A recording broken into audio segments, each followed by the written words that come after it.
Assalamualaikum warahmatullahi wabarakatuh. Innal hamdalillah nahmaduhu wa nasta'inuhu wa nastaghfiruh wa na'udzu billahi min syururi anfusina wa sayyiati a'malina. May yahdihillahu fa huwal muhtadi wa may yudlilhu falan tajida lahu waliyyan mursyida.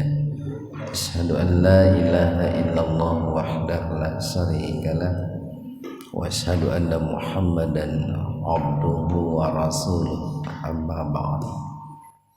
Hadirin ikhwatu iman, jemaah majelis tafsir Illiyin yang mudah-mudahan senantiasa diberikan hidayah dan maghfirah Allah Subhanahu wa taala. Amin. Kajian tafsir di Majelis Tafsir Illiyin pada kesempatan ini membahas surat Al-Maidah ayat 54 halaman 117. Halaman 117 Al-Maidah ayat 54. Jika dalam ayat sebelumnya Allah Subhanahu wa taala melarang kita untuk menjadikan orang-orang Yahudi dan orang-orang Nasrani sebagai wali, baik wali dalam arti teman setia, sahabat dekat, kekasih, penolong, terlebih-lebih wali dalam arti pemimpinnya. Dan sebelumnya juga Allah Subhanahu wa taala memerintahkan kepada kita untuk berhukum dengan hukum Allah. Nah, hukum Allah itu baru bisa direalisasikan atau baru bisa ditegakkan itu manakala kita ini dipimpin oleh wali-walinya Allah, atau walinya orang-orang yang beriman lah. Lagi nih, hukum Allah itu baru bisa ditegakkan kalau kita dipimpin oleh pemimpin orang-orang yang beriman. Nah, maka di ayat 54 ini Allah Subhanahu wa taala berfirman, ya ayyuhan, wahai sekalian. Ingat nih, di sini ada di dalam harfun nida, ya ayyuha ini harfun nida, ini huruf yang berfungsi menunjukkan sebuah panggilan. Di dalamnya itu ada hak tanbih. Hak tanbih itu hak yang menunjukkan adanya sebuah peringatan. Kalau dikatakan ada sebuah peringatan, berarti di situ ada bahaya gitu. Ada ancaman, ada malapetaka gitu. Manakala kita tidak mengindahkannya tentunya itu. Alladzina amanu, orang-orang yang beriman. Wahai orang-orang yang beriman. Ya, Allah menyeru kita nih sebagai orang-orang yang beriman, setelah sebelumnya Allah menyeru kita orang beriman juga, kalian jangan menjadikan orang Yahudi, orang Nasrani sebagai pemimpin. Nah, gitu. Di sini ada ancaman nih. Setelah Allah menyeru kita orang beriman, ada ancaman. Man, barang siapa atau siapa saja yartadda, yang murtad, minkum, di antara kalian, angdini, dari agamanya. Bagaimana yang disebut dengan murtad dari agamanya itu? Nah, kan gitu. Bagaimana indikator orang dikatakan murtad dari Islam? Ya sederhananya Pak, orang yang murtad ya. Murtad itu irtada itu kan belakang Pak. Belakang itu. Atau ada yang menafsirkan juga murtad itu keluar gitu. Sederhananya nih kalau dikaitkan dengan ayat sebelumnya saja atau nanti dikaitkan dengan ayat 55. Orang yang murtad dari Islam itu adalah manakala orang itu menjadikan orang-orang Yahudi, orang-orang Nasrani sebagai pemimpin gitu. Atau minimalnya Pak nih, ketika orang-orang Muslim menjadikan orang Yahudi, orang Nasrani sebagai pemimpin, itu potensi untuk menjadi murtadnya itu besar itu Pak, sangat besar sekali. Itu tafsiran minimalnya begitulah Pak. Jadi siapapun di antara kalian yang murtad dari agamanya, fasaufa nafa, maka saufa nanti. Ini menggunakan nanti nih. Ini minimal lambat laun lah, minimal suatu saat itu Pak, suatu saat itu akan terasa itu dampak buruknya, itu akan terasa itu akibatnya, itu akan terasa ya. Nggak jauh-jauh kita, nggak jauh-jauh di negeri kita aja kan sudah terasa gitu ya. Bagaimana kita umat Islam termarginalkan gitu. Bagaimana kita umat Islam sudah tidak punya izah lagi ya, tidak punya kehormatan lagi. Yaitu sebagai akibat karena kita menjadikan orang-orang Yahudi, orang Nasrani sebagai pemimpin, yang kemudian mereka pun tidak menggunakan hukum Allah gitu. Ya, dampak buruknya terasa juga oleh kita gitu. Jadi maka nanti kata Allah, ya'ti, akan mendatangkan Allah wa Allah.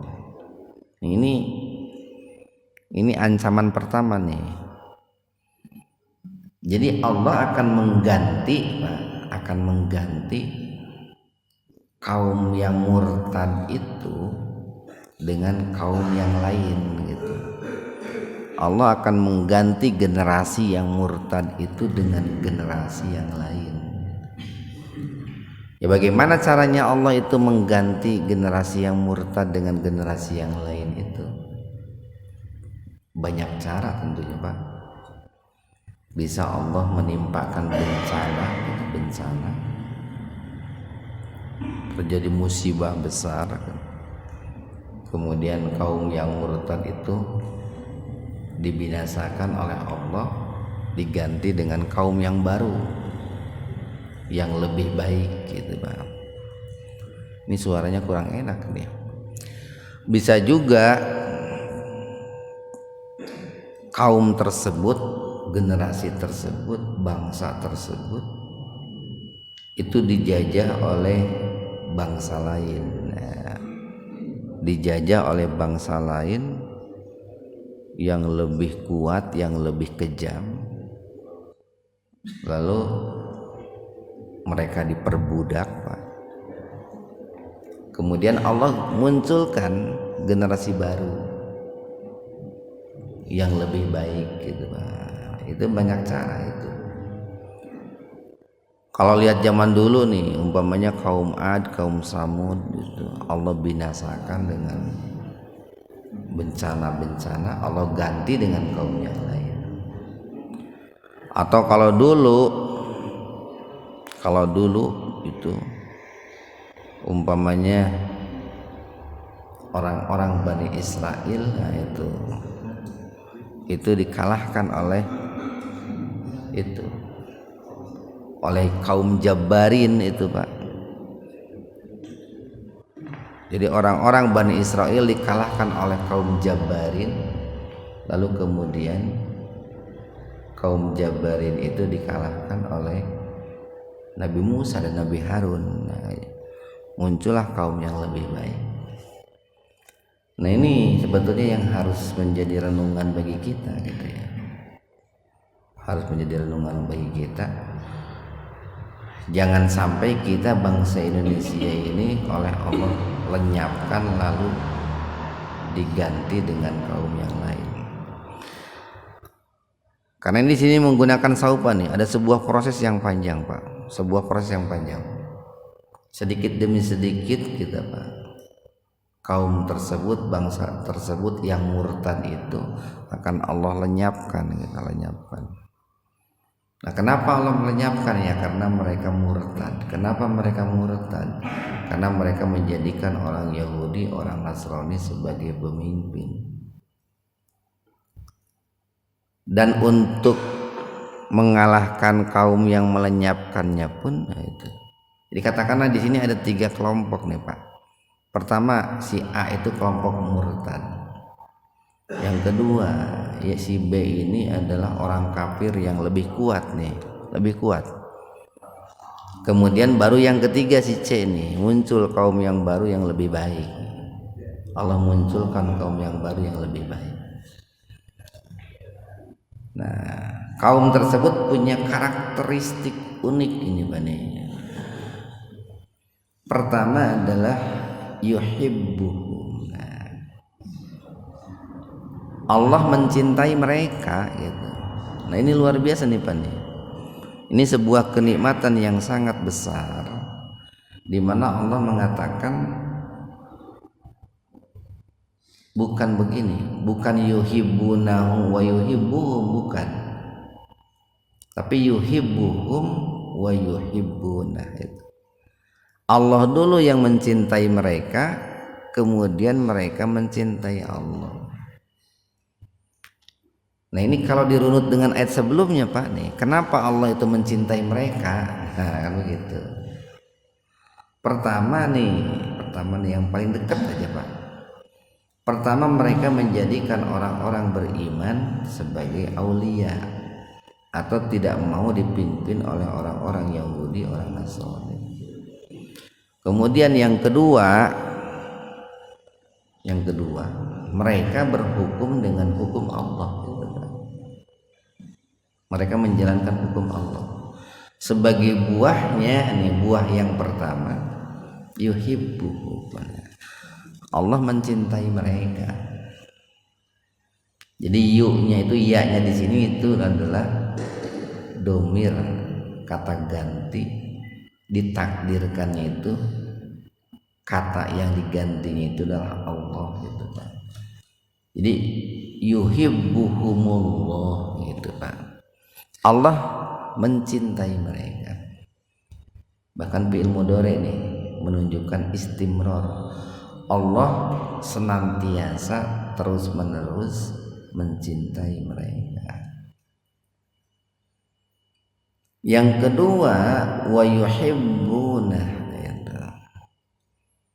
Begitupun mereka, kaum yang Allah hadirkan yang mengganti kaum yang murtad itu, mereka pun senantiasa mencintai Allah. Itu terjadi hubungan timbal balik. Allah mencintai mereka, mereka pun mencintai Allah. Yang tentu saja, Pak, ini kan cinta ini kan salah satu kerja hati nih, Pak. Sifat yang bersemayam dalam hati. Lawan dari cinta itu kan benci, Pak, benci. Kalau mereka mencintai Allah, maka dengan sendirinya mereka akan membenci orang-orang yang dibenci oleh Allah. Nah, gitu, Pak. Kenapa? Karena kan dalam satu hati, dalam satu hati itu tidak mungkin terkumpul dua sifat, Pak. Nggak mungkin. Itu dalam Al-Quran dikatakan itu. Di dalam satu hati itu tidak mungkin terkumpul dua sifat. Nggak bisa nih. orang tersebut mencintai Allah lalu mencintai musuh Allah? Nggak bisa. Ketika dia mencintai Allah, maka dengan sendirinya dia akan membenci orang yang dibenci oleh Allah. Dia akan membenci orang yang membenci Allah. Nah, kan di kita suka begini. Ada orang mengatakan saya itu cinta Allah, tapi saya juga mencintai orang-orang yang memusuhi Allah. Mual mungkin, Pak. Mual mungkin orang yang mencintai yang memusuhi Allah, mual mungkin mencintai Allah. Semakin kuat cintanya kepada Allah, semakin kuat pula bencinya kepada orang yang memusuhi Allah. Ya itu makan hukumnya begitu, Pak. Logikanya juga begitu. Kemudian yang ketiga, adillatin. Dia itu adillah. Adillah ini janahadzulli. Janahadzulli, adillah itu rendah, lembut gitu, Pak. Jadi dia lemah lembut gitu, Pak. Rendah hati. Alal mu'minina, terhadap orang-orang beriman. Jadi dia rendah hati terhadap orang-orang yang beriman. Dia menyayangi orang-orang beriman, mengasihi orang beriman, memberikan perhatian yang besar terhadap nasib orang-orang yang beriman. Jadi kalau saya ilustrasikan begini nih, kalau ada orang yang mengatakan saya cinta Allah, lalu saya juga cinta kepada orang-orang Zionis Israel, bohong kata Pak. Cinta kepada Allahnya bohong gitu. Atau lemah lembut terhadap orang-orang Israel, bohong. Orang yang cinta kepada Allah itu pasti akan mencintai orang yang dicintai Allah. Ya, dia cintanya kepada orang-orang Palestina gitu, Pak. Nah itu yang ketiga, Pak. Kemudian yang keempat nih, sebaliknya nih, a'izzatin. Dia akan izzah itu, akan menunjukkan kegagahannya, keperkasaannya gitu, Pak. Kewibawaannya di hadapan orang-orang kafir gitu. Kita sok dibalik gitu, Pak. Harapun orang-orang muslim beriman soleh pudung kerang padengkreng gitu. Harapun orang kafir sembah sujud moyongkon gitu. Ari ulama kiai di marusuhan di bareudan gitu. Anu geus jelas-jelas menyebarkan kemusyrikan dicium tangan gitu. Itu dibalik di orang tuh. Jadi mestinya a'izzatin alal kafirin. Jadi menunjukkan ini, kalau kepada orang beriman tawadu gitu kan. Kalau kepada orang kafir itu menunjukkan nih, saya ini seorang muslim yang punya harga diri gitu kan. Itu yang keempat. Kemudian yang kelima nih, yujahiduna, mereka senantiasa berjuang, berjihad fi sabilillah, di jalan Allah. Wah, ini ayat yang sangat berat ya, untuk direalisasikan. Tapi berat itu kan bukan berarti tidak bisa, Pak. Kalau diusahakan ya, berapapun presentasinya, keberhasilannya, itu masih mending, Pak, kalau diusahakan. Jadi yang kelima, mereka senantiasa berjihad, berjuang di jalan Allah, baik bil amwal ataupun tentu bil anfus, baik dengan harta ataupun jiwa raga mereka. Kemudian yang keenam nih, wala yakhafuna. Indikator yang keenam, wala dan tidaklah yakhafuna mereka takut laumata celaan, cacian, makian, laim orang-orang yang mencaci memaki. Ini seringkali umat Islam itu naon ya banyak. Ini mah kritik membangun lah Pak namanya. Masukan buat kita umat Islam. Umat Islam itu seringkali keok memeh dipacok gitu. Itu encan ge berjuang geus eleh tiheula gitu.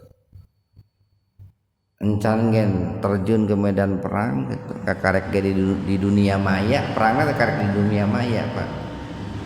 Geus sieun tiheula gitu. Sieun dicaci, sieun dimaki, gitu. Sieun dikucilkan. Lamun ustad sieun teu dibere deui jadwal, sieun teu dionang deui. Lamun pejabat sieun dimutasi ya. Yaitu karena tadi orientasi hidupnya sudah beda Pak. Jadi ada orang yang menjadikan akhirat sebagai orientasi hidup, yang lain-lainnya sampingan, penunjang. Ada orang yang sebaliknya menjadikan dunia sebagai orientasi hidup, akhirat sebagai pelengkap. Nah ini kalau begitu dibalik.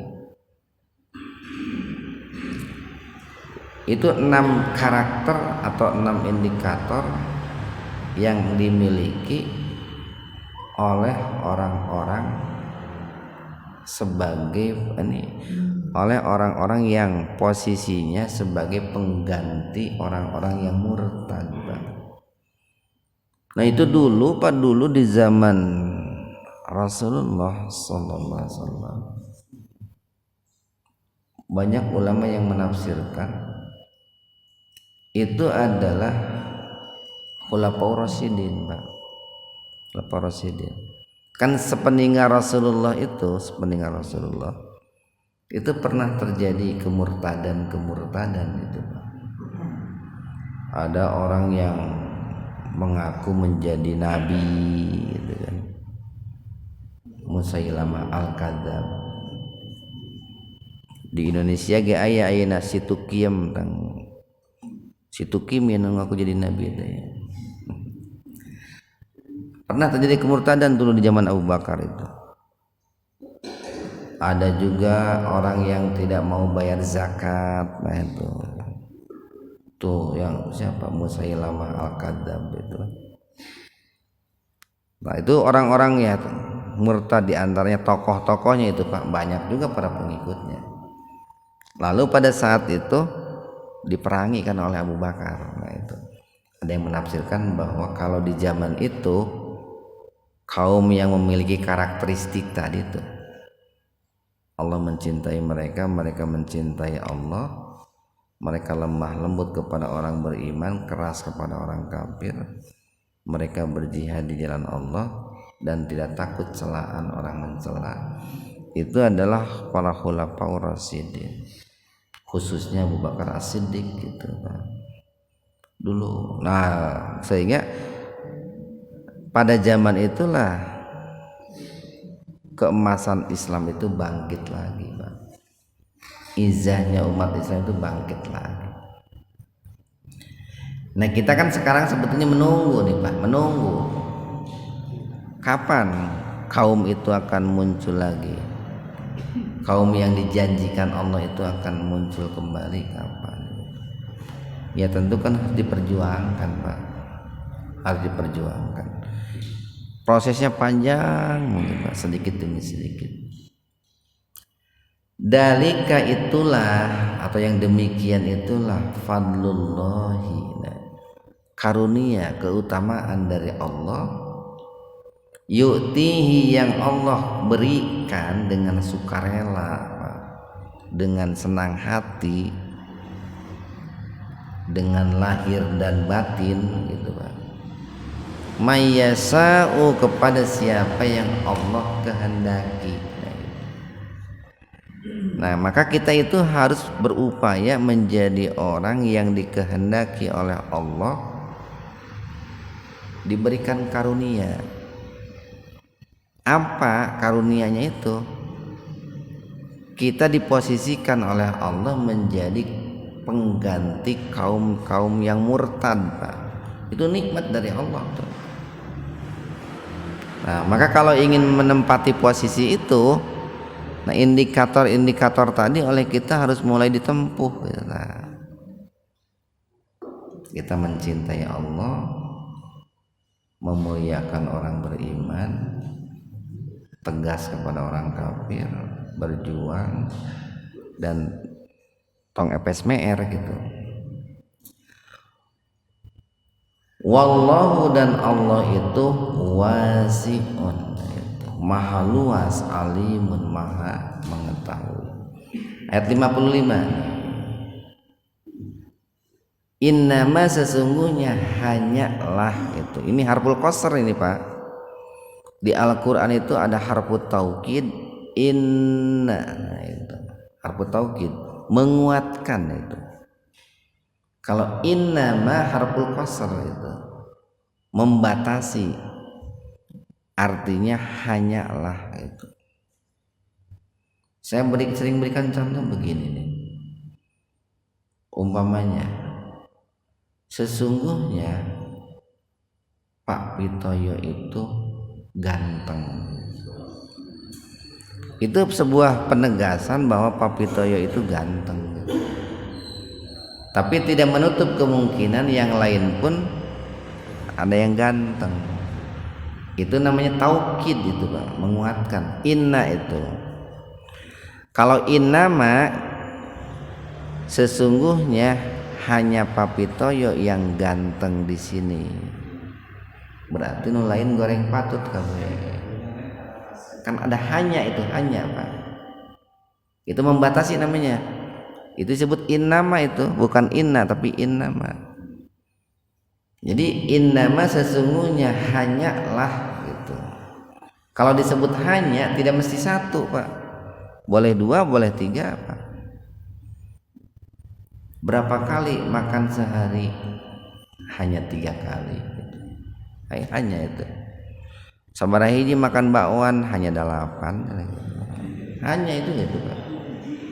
Jadi tidak mesti satu, hanya itu. Nah, siapa saja hanya pemimpin kita itu gitu. Di innama waliyukum nih, sesungguhnya wali-wali kalian, pemimpin-pemimpin kalian itu hanyalah gitu Pak. Makanya tadi kita katakan nih, indikator orang yang murtad itu seperti apa? Nah, ayat sebelumnya Pak 51 Allah melarang kita orang menjadikan orang Yahudi, orang Nasrani sebagai pemimpin. Maka ketika menjadikan orang Yahudi dan Nasrani sebagai pemimpin, minimalnya kita berpotensi besar menjadi orang murtad. Di ayat 55 nih, ini kalimatnya kalimat aktif nih Pak. Allah memberitahukan wali kalian itu, pemimpin kalian itu hanyalah ini gitu, itu Pak. Kan jadi lengkap itu Pak, jadi lengkap. Di satu sisi Allah melarang kita menjadikan Yahudi dan Nasrani sebagai pemimpin, di sisi lain Allah memberitahu kepada kita mestinya pemimpin kalian itu ini. Kalau tidak mau menjadi orang murtad gitu. Satu adalah Allah. Pemimpin kita nih Pak nih. Allah itu wali kita, pemimpin kita, atau kekasih kita, atau penolong kita, atau sahabat dekat kita, teman setia kita. Iya mah tuh. hayang menjadi kaum yang dimuliakan Allah, ari minta bantuan ke orang Yahudi itu susah Pak. Cek istilah ini mah nggak ada makan siang gratis itu Pak. Si Yahudi itu mere bantuannya pasti aya kahayangna gitu, aya kahayangna tuh Pak. Nah, gitu. Kemudian yang kedua, wali kita, pemimpin kita, wa rasuluh adalah Rasulullah itu Pak. Rasul itu pemimpin kita itu. Kekasih kita, penolong kita, sahabat setia kita itu Rasulullah itu. Yang ketiga, walladzina amanu, dan orang-orang yang beriman itu wali kita, pemimpin kita, kekasih kita, sahabat kita. Kalau di ayat lain itu ulil amri minkum, nah itu Pak. Kalau walinya mau diartikan ulil amri itu ada kata-kata minkum. Minkum itu maksudnya minal ladzina amanu, dari kalangan orang-orang yang beriman. Nah kalau di sini walladzina amanu, yang ketiga wali kita itu orang beriman. Ini harus dihafal nih oleh orang muslim ini, ayat ini nih, wajib gitu. Nah ada pendek atau Pak. Tadi ini saya baca di rakaat yang pertama nih. Innama waliyukumullahu wa rasuluhu walladzina amanu.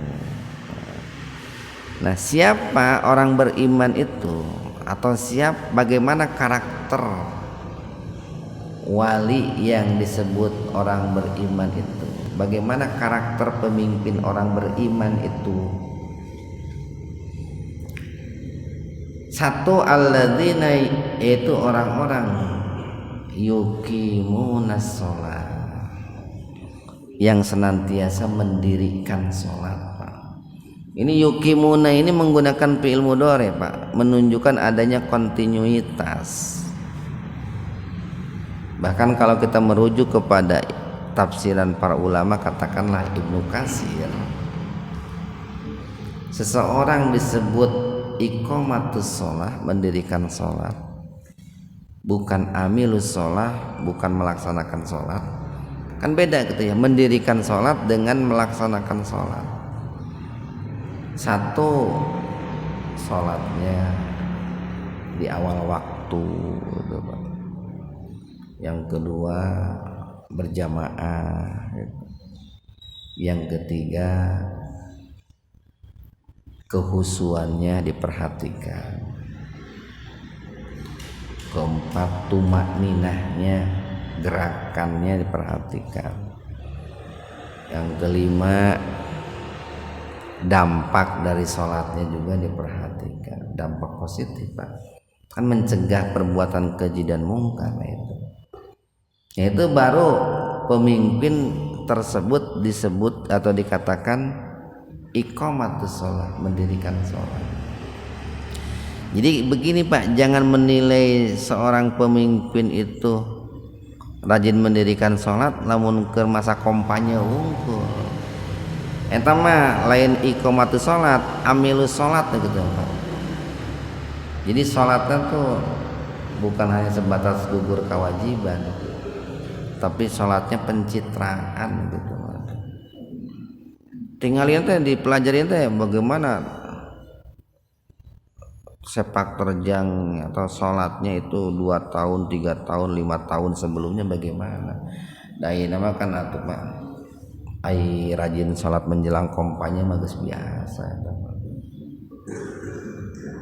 Biasa. Kemudian yang kedua, wayutuna, dan senantiasa memberikan, mengeluarkan az-zakat, zakat. Ini nih menggunakan kata ita, atayuti, wayutuna. Jadi dia memberikan dengan lahir dan batin, dengan sukarela, az-zakat, zakat. Itu karakter yang kedua yang dimiliki oleh pemimpin orang beriman atau waliul mukminin. Jadi ketika memberinya tidak ada muatan lain, tidak ada orientasi lain kecuali lillah. Dia memberikannya dengan segenap jiwa raga, dengan penuh kasih sayang, dengan lahir dan batin. Kan suka ada orang itu kalau memberi karena ada maunya, nah gitu. Ada orang itu memberi karena ada syaratnya. Itu bukan yu'tuna zakat itu. Zakatnya itu bukan lillahi ta'ala tapi linafsihi, untuk dirinya, untuk kepentingannya kan gitu. Kemudian yang ketiga wahum rokiun, itu, dan mereka senantiasa ruku, tunduk, patuh, sujud terhadap perintah-perintah Allah, larangan-larangan Allah, aturan-aturan Allah. Ada yang menafsirkan ketika zakatnya itu mereka itu ruku, dalam arti merendahkan diri, merendahkan hati. Karena seringkali begini Pak, ada orang itu ketika zakat itu menyombongkan diri, membusungkan dada. Ini ada yang mengatakan ayat ini dulu kisahnya itu bahwa Ali bin Abi Thalib beliau memberikan zakat kepada seseorang itu sambil merendahkan diri. Ini ada kisah seperti itu Pak.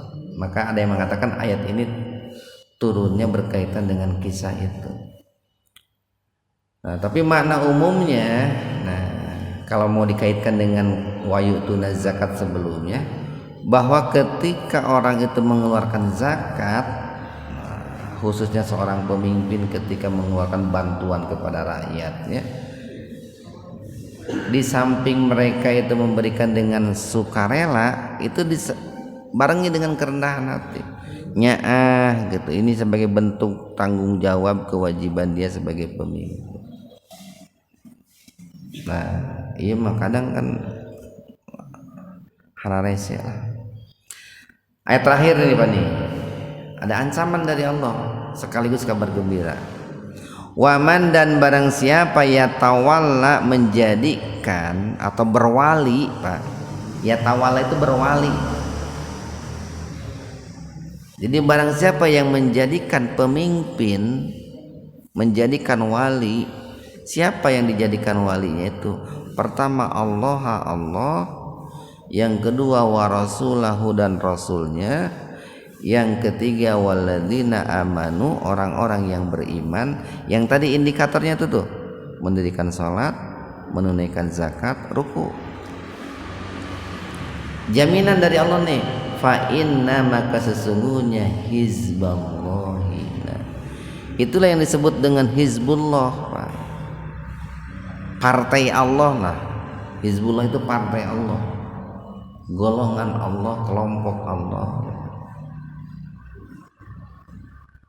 Fa inna hizballahi, maka kelompok Allah itulah humul ghalibun, mereka yang akan menjadi pemenang, mereka yang akan eksis, yang akan jaya itu Pak.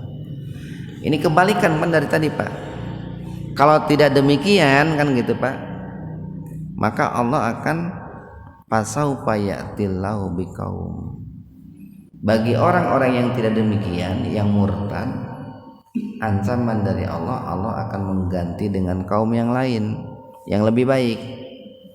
Tapi kalau melaksanakan anjuran Allah, maka Allah akan memberikan kemenangan-kemenangan. Wah, ayat ini penting sekali untuk dipahami oleh umat Islam itu Pak. Kalau umat Islam itu ingin berjaya di muka bumi itu ya. Mudah-mudahan ada manfaatnya untuk kita semua. Subhanakallahumma wa bihamdika, asyhadu an la ilaha illa anta, astaghfiruka wa atubu ilaik. Assalamualaikum warahmatullahi wabarakatuh.